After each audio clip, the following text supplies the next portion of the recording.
हईला ना 1000 वोल्ट के झटका, पाला कम हाला ज्यादा होए लागी। ये सब क्या देखना पड़ रहा है? आ तू का मुंह देखता रे लगाओ ना दोसर।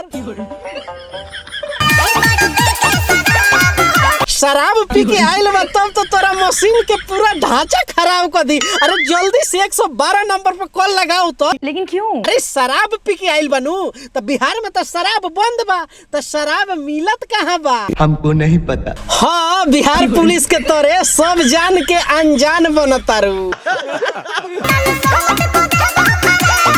हाँ सही कहतारू, सारा तोहर खराब कर दी।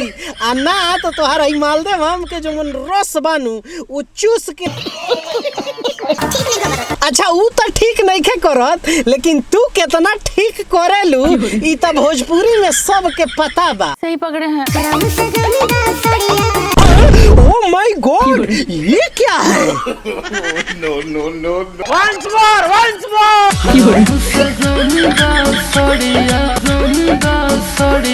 हाँ ये सब देखल तो बाकी रह गेल बा। ये कोई रंडी गाना है? आवे वाला कुछ साल में नू ई भोजपुरी सिंगर सब आ ई सब मॉडल सब कपड़ा भी ना पहनियन सब भोजपुरी में।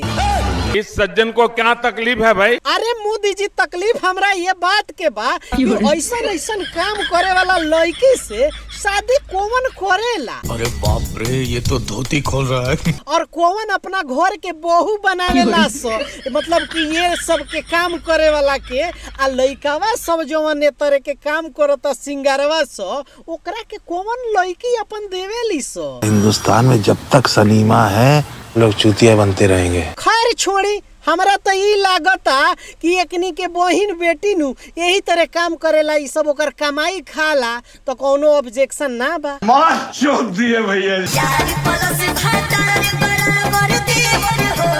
अच्छा कलू भाई एगो बात बतावा कि इहे बतिया जवन कोहतारा यार प्लस भातार बराबर देवर, तो ई तहरा मेहररुआ पर अप्लाई कइल जा सकेला का? ना अगर पूछा तानी हम नाराज ना होइया, काहे से कि शिल्पिया के तो हमनी देख चुकल बानी यार प्लस भातार आ देवर तू मिलिए गइला। आ डिम्पलवा के तो भाई जग जाहिर बा कि नाजायज साली से तो बंद करो हाथ जोड़ के। मैं का कहलू भैया, अकेले कभी हमनियों के मौका दो ना ई फ्लेवरवा चोखे के। कौन सा फ्लेवर? स्ट्रॉबेरी, ऑरेंज, मिल्क से क्या बनाना? अब मुंह का देखा तारा लोग, जा लोग होली आ गइल बा। कलू भैया के मेहरारू शिल्प या डिम्पल के साथ जाके होली में तोहनी अपन फ्लेवर के चखवा ना दो आ चख ला लोग। हम मिलत तानी अगला वीडियो में, तब तक दो इजाजत। आ जाए से पहले लाइक शेयर कमेंट कर लिया लोग। बाय बाय, टेक केयर, जय हिंद।